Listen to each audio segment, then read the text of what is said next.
后来乡亲啊，继续来看新冠疫情解封到呾，出国佚佗的民众有够多，但是来咱台湾游览的观光客却无恢复到以前的水准。交通部观光署上新的统计，去年一年台湾出国的人次1684.9万人，但是来台湾的观光客只有785.7万人，是相差899万人。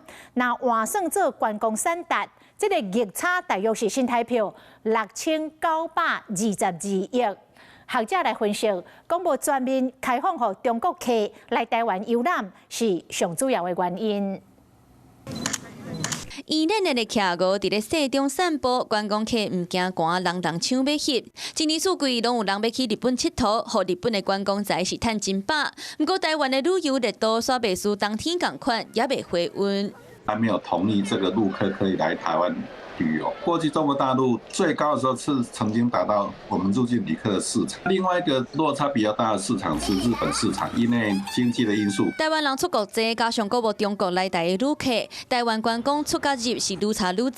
根据交通部最近的统计，疫情进前敢若是人次，2018年是到557万8千，解封了后为530万9千，到去年伫要900万。其中用台湾人上爱去的日本做例，去年到日本甲来台旅游就差470万人次，那换做是观光的产值是真可观。